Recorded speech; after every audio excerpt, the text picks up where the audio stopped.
अगर हम सब ये बात कर रहे हैं कि इंडियन फाउंडिंग मेंबर्स को अभी तक ऑन पैसिव से क्या मिला है, तो आप में से अधिकतर लोग यही कहेंगे कि अभी तक हम सभी को कभी कभी अपडेट मिला है और प्रतिदिन किसी ना किसी माध्यम से कई बार इंफॉर्मेशन मिली है, और उसी इंफॉर्मेशन में कई सारे सपने मिले हैं फाइनेंशियल फ्रीडम के, BMW के शोरूम खाली होने के, हमारे कई जनरेशन के सिक्योर होने के, कई सारे डेट्स मिले हैं हमारे सक्सेस के, और इसके साथ ही साथ हम सभी को कई वैल्यूएबल प्रोडक्ट मिले हैं, हम सभी को बहुत सारी वैल्यू मिली है और साथ ही साथ धमकी भी मिली है।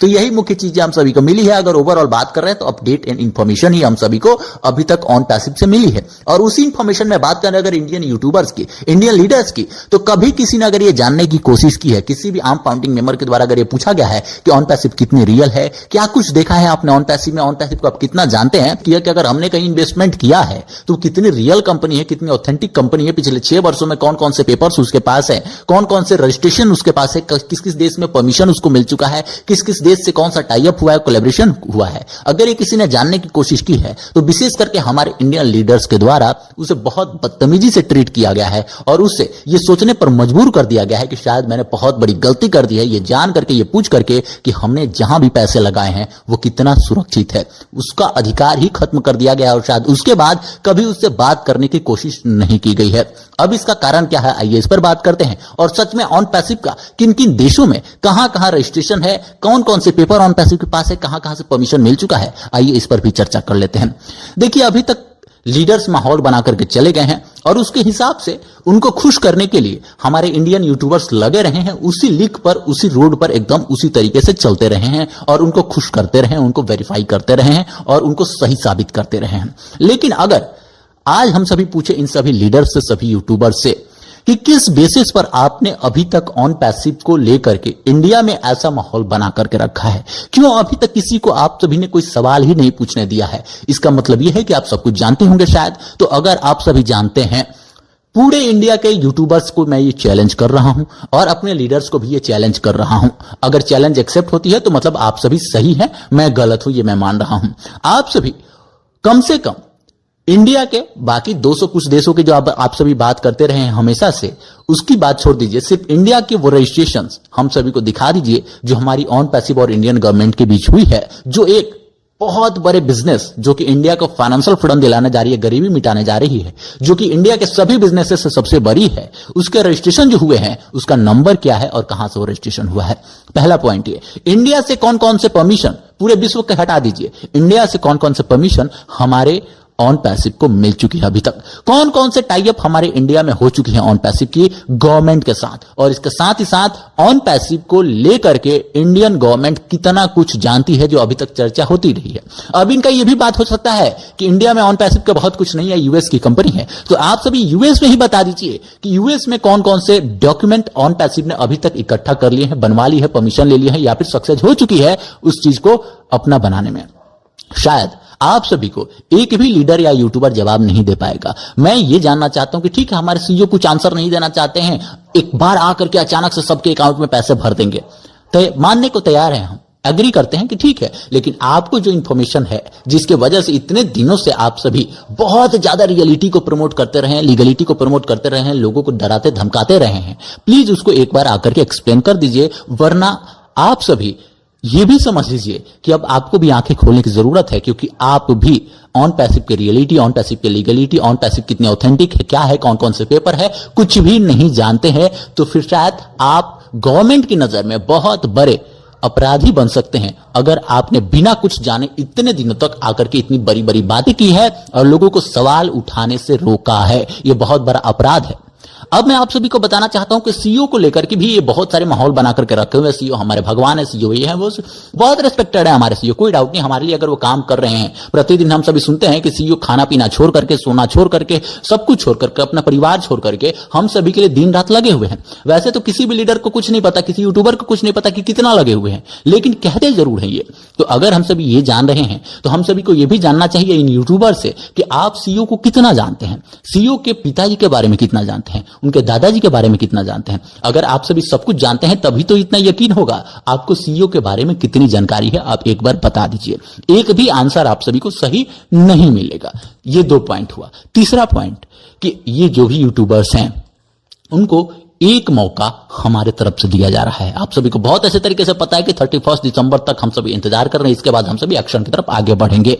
इंडिया में विशेष करके यूट्यूब की अगर बात कर रहे हैं, ऑन पैसिव प्रोमोटर्स की बात कर रहे हैं, तो बहुत सारे यूट्यूबर्स कई दिनों से, कई महीनों से, कई वर्षों से लगे हुए हैं ऑन पैसिव को प्रमोट करने में इंडिया में। इनको एक मौका हम सभी को देना चाहिए। यानी हो सकता है इनको अभी तक समझ नहीं आया हो, ये अपना घर चलाने के लिए, परिवार चलाने के लिए, पेट चलाने के लिए या फिर किसी और कारण से प्रतिदिन आप सभी को एक ही तरह की बात परोसते गए हैं। एक मौका इनको यह देना है कि अंतिम 15-20 दिन में, यानी अभी से लगभग आधे महीने का बात है 31 दिसंबर, यानी अंतिम 15 दिन में जितने भी यूट्यूबर्स के बोल बदलेंगे और हमारे फाउंडिंग मेंबर्स के लिए वो सवाल पूछेंगे, वो पूछेंगे कि क्या फाउंडिंग मेंबर्स सच में फाउंडर्स हैं या फिर उन्हें सिर्फ यूजर और कस्टमर की तरह ही ट्रीट किया जा रहा है, या फिर ये पूछेंगे कि सच में ऑन पैसिव कितनी रियल है और ऑन पैसिव सच में क्या कुछ बना रही है जिससे इंडियन फाउंडिंग मेंबर्स को सच में फाइनेंशियल फ्रीडम मिल सकेगी। किस आर्थिक आजादी की बात की जा रही है और ऑटोमेटिक इनकम पर जो फोकस कराया गया था, आज भी क्यों वो ऑटोमेटिक इनकम के ऊपर चर्चा नहीं की जा रही है। ये जो 2-4 सवाल है जो यूट्यूबर पूछने लगेंगे, हम उनका नाम, जो हम एक्शन लेने जा रहे हैं 31 दिसंबर के बाद, उसमें उनका नाम नहीं रहेगा। एक मौका सबको देना बहुत महत्वपूर्ण है, क्योंकि हम सभी असल में मानवता को अपलिफ्ट करने की, ह्यूमैनिटी को अपलिफ्ट करने की बात कर रहे हैं, एक दूसरे के लिए ही कार्य कर रहे हैं, तो इनको भी एक मौका मिलना चाहिए।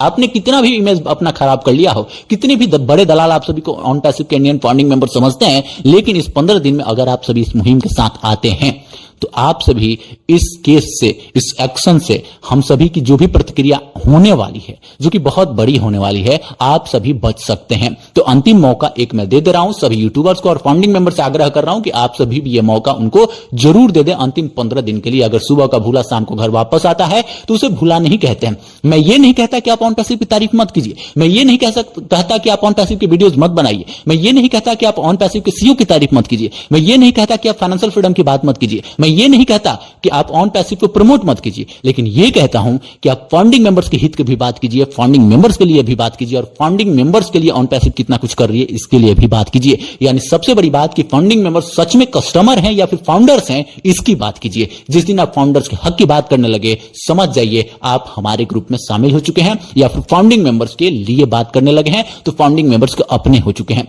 हम अपनों को कभी बहुत दर्द देकर के खुश नहीं हो सकते हैं। इस वजह से आखिरी आप सभी के लिए ये मैं बताने आया हूं कि आप सभी इस मुहिम में आ जाइए। ये हो गई रजिस्ट्रेशन की बात। अब आ जाते हैं इंटरनेशनल मैसेंजर्स के ऊपर। इंटरनेशनल मैसेंजर्स प्रतिदिन आपसे आकर के बहुत सारी बातें कर रहे हैं, इंडिया को ये देने वाले हैं, आपको राजा बनाने वाले हैं, आपके लिए सीईओ प्रतिदिन सो करके, जग करके, बिना कुछ खाए पिए, बिना कुछ किए, बिना परिवार देखे, ये करके वो करके काम कर ही रहे हैं, आंख बंद करके काम कर रहे हैं, बहुत बिंदास काम कर रहे हैं। ये बातें वो करते रहे हैं और इसके साथ ही साथ ह्यूमैनिटी के ऊपर चर्चा करते रहे हैं कि इंडिया से गरीबी मिटा देंगे, इंडिया से गरीबी खत्म कर देंगे, इंडिया के लोगों को बहुत अमीर बना देंगे, जो भी हमारे साथ है उसी के लिए हम ये कर रहे हैं। मैं बस एक सवाल पूछना चाहता हूं उन इंडिया को लेकर के बहुत ज्यादा जिनके अंदर चिंता आ चुकी है विदेशी मैसेंजर से, उनसे कि आपने अभी तक उनकी उम्र की अगर बात कर रहे हैं तो कोई 55 साल का है, कोई 60 साल का है, कोई 65 का, कोई 70 का, यानी 50 से 70 के बीच में सभी इंटरनेशनल मैसेंजर्स हैं। उनसे मैं पूछना चाहता हूं कि इन 50 से 70 वर्षों में इंडिया का छोड़ दीजिए, आप अपने ही देश में कितने लोगों की मदद किए हैं, आप अपने ही देश में कितने लोगों की जिंदगी बचाए हैं, आप अपने ही देश में कितने लोगों को फाइनेंशियल फ्रीडम दिलाए हैं। इंडिया की तो बात ही छोड़ दीजिए, इंडिया से तो दूर दूर तक आप लोग का कोई नाता ही नहीं है। हम सभी आपके लिए एक मात्र ऐसे माध्यम हैं जिनको यूज करके आप 10 रुपए बना सकते हैं। लेकिन इंडियन बहुत ऐसे लीडर्स को जानते हैं जो कई सारे फ्रॉड में अभी तक संलिप्त रहे हैं। आपने किसी को कुछ दिया हो या ना दिया हो, सिर्फ लेने का काम किया है, उसे ठगने का काम किया है। इसके साथ ही अगर इंडियन फाउंडिंग मेंबर्स की बात कर रहे हैं तो अभी तक हमने सैकड़ों करोड़ रुपए आपको दे दिए हैं, लेकिन मिला 25 पैसा नहीं। तो आज के बाद ये खुद से मत कहा करिए कि हम ये देने वाले हैं। सीईओ जो देंगे उसी के लिए हम सभी लगे हुए हैं कि क्या देंगे, इसी की क्लियरेंस हम सभी को चाहिए। कि फाउंडिंग मेंबर्स इतने मूर्ख हैं, बच्चे हैं कि बच्चों का खेल आप सभी खेल रहे हैं कि नहीं मैं नहीं बताऊंगा, सरप्राइज दूंगा। कब तक सरप्राइज देंगे यही बता दीजिए। कब तक हम सभी को रियल में सब कुछ इंफॉर्मेशन आप सभी दे देंगे यही बता दीजिए। कुछ जानकारी मत दीजिए, यही बता दीजिए कि कब तक सच में आप बोलना चाहते हैं, कब तक छुपे रहना चाहते हैं, यही हम जानना चाहते हैं।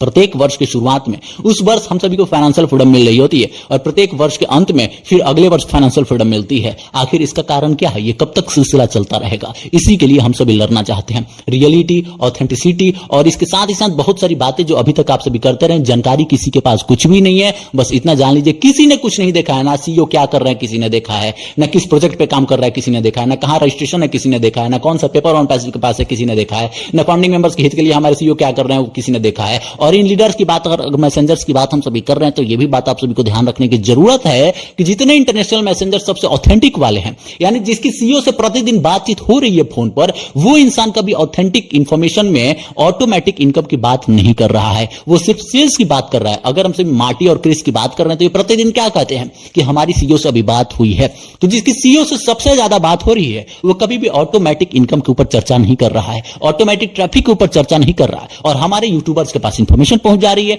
जो किसी भी तरीके से हमारे सीईओ से कनेक्टेड है ही नहीं। यानी हमारे सीईओ खुद कभी ऑटोमेटिक इनकम के ऊपर चर्चा ही नहीं कर रहे हैं, जिसको लेकर के फाइनेंशियल फ्रीडम दिलाने की बात कही गई है। सिर्फ झूठ बोला जा रहा है, सच्चाई 1% भी नहीं है कि हम सभी को किसी भी तरीके से सीईओ अभी फाइनेंशियल फ्रीडम दिलाने जा रहे हैं या फिर ऑटोमेटिक इनकम देने जा रहे हैं। अगर देने जाते तो जो विदेशी मैसेंजर्स हैं वो कैलकुलेशन से ज्यादा, सेल से ज्यादा, प्रोडक्ट से ज्यादा ऑटोमेटिक ट्रैफिक पर बात करते, जो इतने दिनों से हमारे पैसे से एडवर्टीजमेंट किया गया दुबई में और जहां तहां इंडिया को छोड़कर के कई देशों में एडवर्टीजमेंट किया गया। उस एडवर्टीजमेंट से जो भी ट्रैफिक आई है वो किसको दिया जा रहा है, जो भी ट्रैफिक आई है वो कब दिया जाएगा, या फिर ट्रैफिक आई ही नहीं है, हम सभी से ही ओकनेट का पैकेज बाय कराने के लिए एडवर्टीजमेंट किया जा रहा था, ऑथेंटिक साबित करने के लिए एडवर्टीजमेंट किया जा रहा था। आखिर कारण क्या है? मुझे हमारे सीईओ की एक बात याद आती है। हमारे इंडियन लीडर के द्वारा पूछा गया था यूपीआई पेमेंट की कब से शुरुआत की जाएगी। साफ शब्दों में हमारे सीईओ ने अंडरलाइन किया था कि इंडिया में बहुत ज्यादा परसेंटेज जीएसटी और ये वो लग जाता है, पेमेंट गेटवे चार्ज लग जाता है, तो इंडिया गवर्नमेंट को उतने पैसे हम दे करके क्या करेंगे, हमारे पास पैसे रहेंगे तो उसका इस्तेमाल होगा। तो इंडियन गवर्नमेंट इस वजह से हमारी ऑन टैक्स कोई टाई अप नहीं करना चाहती है कि हमारे इंडिया के लोगों को उससे फायदा हो सकता है, हमारे इंडियन गवर्नमेंट को फायदा हो सकता है। लेकिन दुबई में लाखों करोड़ों का एडवर्टीजमेंट हो जाएगा, जबकि सबसे ज्यादा ट्रैफिक हमारे इंडिया में है, उससे किसी भी तरीके से हमारी ऑन टैक्स को नुकसान नहीं हो रही है। तो अगर नुकसान नहीं हुई तो कितना फायदा हुआ है ये बताया जाए। यही सारी चीजें हम जानना चाहते हैं और पूछना चाहते हैं। 1 to 1 भी हम बात करने को तैयार है, लेकिन आप सभी जान लीजिए कि किसी के पास भी कोई इंफॉर्मेशन नहीं है, कोई अपडेट नहीं है, कोई भी आएगा सिर्फ यही कहेगा कि हमारे सीईओ ना सो रहे हैं, ना जाग रहे हैं, ना कुछ भी नहीं कर रहे हैं, ना खाना खा रहे हैं, न पी रहे हैं, सिर्फ और सिर्फ आप सभी के लिए काम कर रहे हैं। अगर आप पूछिएगा कि आपने देखा है तो इसमें से एक भी इंसान नहीं होगा जो ये कहेगा। हाँ, आप ऑन पैसिव के सीईओ को कितना जानते हैं? मैं फंडिंग मेंबर्स आपसे पूछना चाहता हूं, एक फंडिंग आप कितना जानते हैं? उनके पिताजी का नाम आप बता दीजिए, उनके दादाजी का नाम आप सभी बता दीजिए, बिना कुछ सर्च किए पिछले 6 वर्षों में आपने कितना जाना है? उन्होंने अभी तक कौन सा प्रोडक्ट कितना कंप्लीट किया है यही बता दीजिए। कौन सा रजिस्ट्रेशन नंबर आपको पता है जो ऑन पैसिव रजिस्टर्ड है इंडिया में? कौन सा ऐसा पेपर आपको अभी तक मिला हुआ है जिससे आपको पता चले कि इन 6 वर्षों में चलिए हमारे ऑन पैसिव में कम से कम इस दुनिया में आगे लंबे समय तक चलने के लिए ये पेपर तो जरूर ही बनवा लिया है। इन सभी चीजों का जवाब आप सभी दे दीजिए, या फिर इन लीडर्स के जो भी मंसूबे हैं उन पर पानी फेर दीजिए। ये लीडर्स अभी भी यही दिखाना चाहते हैं हमारे सीईओ को कि कुछ भी नहीं होगा इंडिया में, कोई कुछ नहीं कर सकता, हम इंडिया को कंट्रोल कर लेंगे, इंडिया हमारी मुट्ठी में है। एक बार धमकी देंगे, सभी फंडिंग मेंबर्स लाइन पे आ जाएंगे, कोई कुछ नहीं पूछेगा। आपको जो करना है, जितने पैकेज लाना है, जितने प्रोडक्ट सेल कराना है, जो कुछ भी करना है आप करते रहिए। कोई भी ऑटोमेटिक इनकम नहीं, कोई फाइनेंशियल फ्रीडम के ऊपर आप बात नहीं कीजिए, कोई दिक्कत नहीं है। मैं सभी यूट्यूबर्स और लीडर्स को अंतिम मौका देने आया हूं कि अगर 15 दिसंबर के बाद 30 दिसंबर के बीच आप सभी ने अपना रुख नहीं मोड़ा तो सबके नाम हम उस एक्शन में डालेंगे जो हम सभी लेने जा रहे हैं, और उसके बाद किसी से कोई बातचीत नहीं की जाएगी। तो अंतिम मौका मिलने वाला है, और इतना ध्यान रखिएगा इससे आपकी कोई बदनामी नहीं होगी। हम सभी के सभी फाउंडिंग मेंबर आपके साथ हैं, क्योंकि आप अगर हमारे साथ आते हैं तो हमारा भी एक कर्तव्य बनता है कि हम भी आपके साथ आए। आपको वीडियो बनाने से मतलब है, क्योंकि आप अगर वीडियो नहीं बनाएंगे तो शायद आपका घर परिवार नहीं चलेगा। तो आप फंडिंग मेंबर्स के लिए एक बार वीडियो बना लीजिए, अपने देश के लिए वीडियो बना लीजिए, अपने इंडिया के लिए वीडियो बना लीजिए, इंडियन फंडिंग मेंबर्स के लिए वीडियो बना लीजिए। आप मार्टी और क्रिस जैसे दलालों के लिए वीडियो बनाना बंद कर दीजिए, जो आप सभी को बस इसीलिए जानते पहचानते हैं कि आप सभी मात्र $5 से $6 के लिए कुछ भी कर सकते हैं। उनके किसी भी मैसेज को इंडिया में ये कर सकते हैं। वो होते कौन है आपको आदेश देने वाले? वो होते कौन है आपसे कुछ भी कराने वाले? आप एक इंडियन है, और इंडियंस का सपोर्ट कीजिए, अपने फंडिंग मेंबर्स का सपोर्ट कीजिए। हम किसी से कोई लड़ाई नहीं लड़ने जा रहे हैं, हम किसी को कुछ खत्म नहीं करने जा रहे हैं, हम किसी को बर्बाद नहीं करने जा रहे हैं, हम अपने हक की बात करने जा रहे हैं। हम बस ये जानना चाहते हैं कि हम हैं क्या, सच में फाउंडर हैं भी, या सिर्फ कस्टमर हैं, सिर्फ यूजर हैं, सिर्फ पैकेज हमसे बिचवाया जाएगा और खरीदवाया जाएगा। जो ऑटोमेटिक के सपने दिखाए गए थे, जो सीईओ के सबसे करीबी उस पर चर्चा नहीं कर रहे हैं, इसका मतलब हमारे सीईओ भी उस पर चर्चा नहीं कर रहे हैं। यही तो हम सभी जानना चाहते हैं। धन्यवाद।